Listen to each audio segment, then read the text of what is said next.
In this video we'll be changing the pollen filters on a 2004 Honda Civic. I believe this applies to all of the Mark 7 Honda Civics. Part number for this is ADH22510, and you'll find that there's actually two filter elements contained within the box. This is a very easy job that requires no tools at all.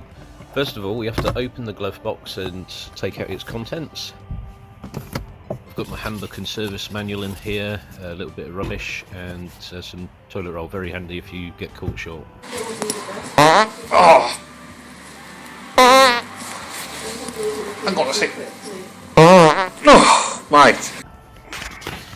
The filter housing is behind the glove box, and you need both hands to flip the glove box down, which I'll try and show on camera here.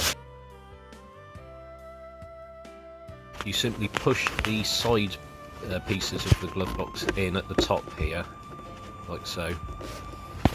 It will support itself on its hinge, and you just leave it hanging like this, as revealing I think this is a looks like an eyesight prescription from a previous owner. What we're doing with when you press the side of the glove box here, it just releases this little bit here. That's all that retains the glove box in place.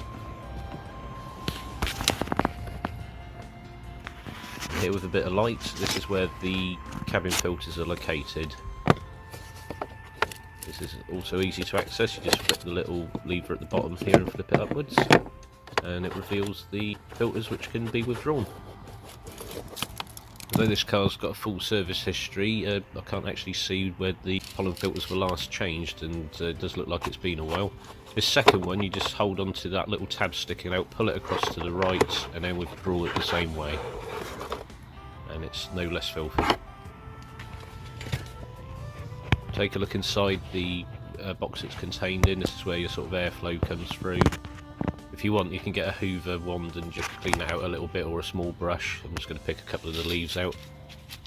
Hopefully I don't catch anything off these. You just push the old elements from behind. This is still the way they were facing when they came out. And then the new ones, it's a bit of a snug fit of course, but you place these into the little carriers just as they came out. In fact, I should probably mention first that these are one way. They do have a airflow direction. It's normally written on the filter, so that the air comes from the top of these. If you don't know which way the direction of air is going, you look at where the filter is dirtiest on the ones you're taking out, because that's the outside air coming in. The air is coming from top to bottom in the Civic filters. And something else to bear in mind is that there's these little plastic tabs at the top and bottom of these carriers, and you have to just, it's probably the fiddliest part of this whole job, but you just hold the edge folds of this filter paper and just make sure that the top and bottom ones are stuck behind the plastic tabs here. That's just to make sure the airflow goes through the filter and not around it.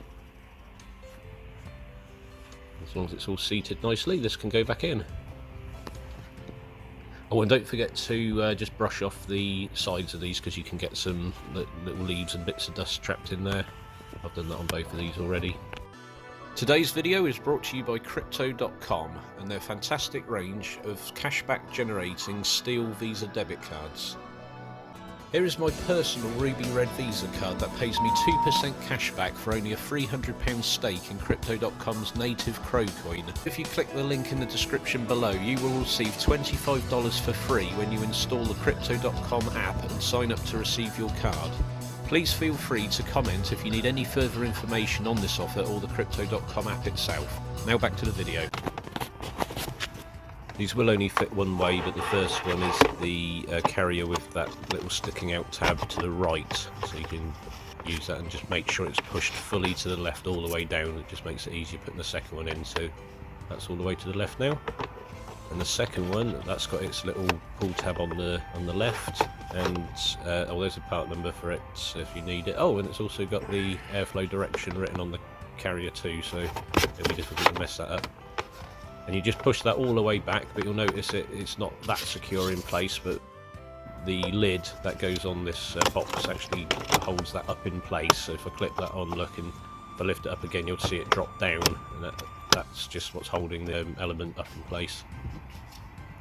Now the elements are in, let's just pick up the last few bits of debris.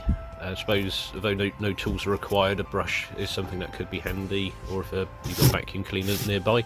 I should have mentioned this at the start, but putting a mat down is advisable because the amount of debris you get falling out of the filters, especially if they haven't been changed for a while. Now the glove box lids, you just push these things that I showed you earlier back in to get it past its securing points. And then put your items back in here. I'm going to leave the service book out, but definitely need me bog roll. Oh god, hang on a sec. Now I've got clean filters and I regassed the air conditioning system so it'll be nice and ready for the summer. Like I say, this car has got a full service history, but clearly these filters weren't changed for quite some time, so it's worth keeping an eye on things like this when you're maintaining your car. And thanks ever so much for watching.